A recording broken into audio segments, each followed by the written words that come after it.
أشرق دربي بالقرآن فشكرا يا رباه Bismillahirrahmanirrahim.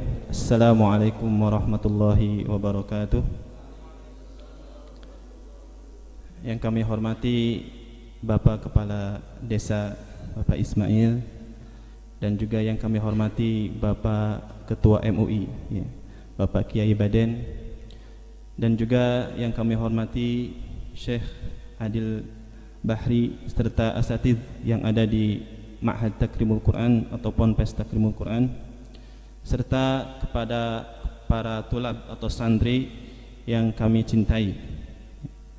Alhamdulillah, segala puji hanya milik Allah Subhanahu wa taala, walaupun dalam suasana seperti ini di mana para wali santri tidak bisa hadir di acara wisuda ini, namun insyaallah tidak mengurangi kekhidmatan keresmian acara kelulusan ini. Saya di sini sebagai perwakilan dari Mudir Ma'had Takrimul Quran yang pada kesempatan ini tidak bisa hadir karena ada urusan yang tidak bisa beliau tinggalkan, sehingga beliau tadi menitipkan salam kepada Bapak Lurah, Bapak Kiai serta semuanya, dan berdoa mudah-mudahan dilancarkan acaranya sampai selesai. Alhamdulillah, tak bosannya kita ucapkan terima kasih, bersyukur kita kepada Allah Subhanahu wa taala karena antum semua di hari ini, yang mana ini pun di luar agenda kita, tanpa ada sama sekali bersitan dalam hati kita, pikiran kita untuk bisa wisuda di hari ini. Tapi alhamdulillah ala kulli hal, antum semua sudah dinyatakan lulus, dan di antara antum juga ketika jumlah antum 33 yang bertahan di sini, setengahnya 16 orang dinyatakan telah hafidz Al-Quran 30 juz. Sungguh kami sangat bangga dan bahagia, dan tentunya Allah Subhanahu wa taala pun lebih berbahagia dan tentunya berterima kasih karena salah satu sifat Allah adalah asy-syakur. Saya di sini hanya ingin memberikan salah satu atau satu kalimat, dua kalimat kepada diri saya pribadi dan kepada khususnya kepada para santri.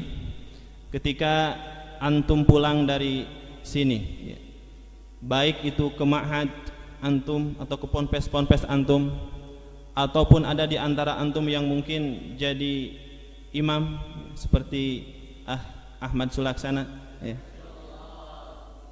atau mungkin juga ada di antara antum yang aktif di organisasi dan yang lain sebagainya, maka tolong perhatikan, tolong ingat tentang amalan hati, yaitu ikhlas. Ikhlas inilah yang akan menjadikan kekuatan antum di luar sana. Ketika antum sekarang di sini semangat, karena lingkungan antum di sini orang-orang baik, di sini ada ustadz-ustadz, dan di sini nggak ada fitnah, tertutup. Tetapi ketika antum keluar, maka pastinya akan banyak fitnah, pastinya akan banyak hal-hal yang harus antum hadapi. Maka tips atau kekuatan yang paling utama untuk menghadapi semua rintangan, semua halangan, semua fitnah yang ada di luar adalah salah satunya dengan keikhlasan. Oleh karenanya para ulama mengatakan ad-da'wah ilallah, tidak mengatakan dakwah saja. Kenapa? Ada ilallahnya. Ini pun sebagai isyarat bahwa kita harus ingat kepada Allah Subhanahu wa taala. Kemudian yang kedua yang harus menjadi bekal antum juga, ketika antum di sini sudah hafidz Al-Quran, sudah hafal Al-Quran 30 juz, kemudian yang lainnya juga berusaha untuk hafidz Al-Quran 30 juz, maka jangan malas untuk memurojaahnya, jangan malas untuk terus antum sibukkan diri di waktu-waktu antum itu untuk mengulang-ulang Al-Quran tersebut, dan juga belajar ilmu agama. Karena Rasulullah SAW yang Allah abadikan di dalam Al-Quran, Qul hadhihi sabili ad'u ilallah ala basiratin ana wa manittaba'ani. Artinya ketika kita mengaku pengikut Rasulullah SAW, maka syaratnya adalah ketika berdakwah kepada Allah harus ala basiratin, harus berdasarkan hujjah, harus berdasarkan landasan, harus berdasarkan qala Allah wa qala Rasulullah, sehingga antum ketika dakwah keluar antum memiliki hujjah nanti di sisi Allah saat di hari kiamat. Ya.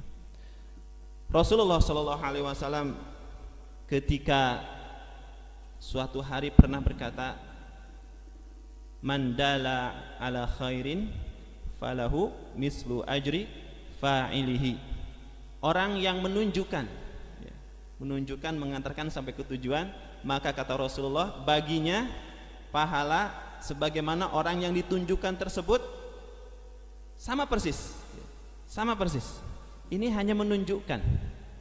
Kalau kita lihat sababul wurudnya, ini berkaitan dengan orang yang saat itu tidak punya tunggangan. Tunggangannya mungkin hilang atau rusak atau mungkin tidak ada. Dia meminta kepada Rasulullah tunggangan. Maka Rasulullah SAW mengatakan, saya tidak punya. Di saat itu ada salah seorang sahabat mengatakan, saya Rasulullah bisa menunjukkan orang ini kepada orang yang bisa mengasihnya tunggangan, kepada donatur yang bisa memberikan dia tunggangan, hanya menunjukkan. Maka pahala orang ini yang hanya menunjukkan itu akan mendapatkan pahala orang tadi yang melakukan kebaikan dengan tunggangan yang dia tunjukkan tersebut, hanya menunjukkan.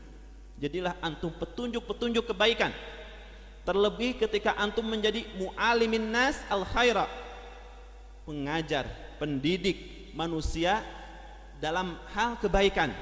Maka kata Rasulullah Sallallahu Alaihi Wasallam, Allah, para malaikat yang di langit, penduduk langit, juga yang ada di bumi, juga yang ada di daratan dan di lautan, itu semuanya bersolawat kepada antum. Jadi nasihat bagi diri saya pribadi, terus bersemangat, ya. Jangan futur, jangan malas. Dari sini rajin menghafal, di sini rajin murojaah, di sini rajin sholat berjamaah.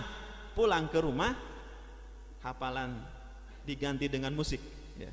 Murojaah diganti dengan nonton film, ya. Sholat pun malas untuk ke masjid, dan ini tidak kita harapkan. Kita berharap antum pulang ke rumah menjadi bara, pembara, ya, bagi orang lain untuk melakukan kebaikan. Terlebih ketika antum pulang ke pesantren, ajarkan apa yang telah antum dapatkan dari sini, berupa Al-Quran, berupa Al-Hadis, dan lain sebagainya. Mudah-mudahan Allah Subhanahu wa Ta'ala memberikan hidayah kepada kita semua, terkhusus hidayah taufik, agar kita bisa dimudahkan dalam meniti as-siratal mustaqim, dan semoga kita pun bisa kembali berkumpul di surga Allah Subhanahu wa Ta'ala, sehingga kita bisa mengenang kejadian-kejadian, nostalgia, peristiwa-peristiwa kebaikan saat kita berada di Ma'had Takrimul Quran, kita bercengkrama, kita ngobrol saat di surga mengenai kejadian-kejadian baik saat di dunia. Hadanallahu wa iyyakum ajmain. Wassalamualaikum warahmatullahi wabarakatuh.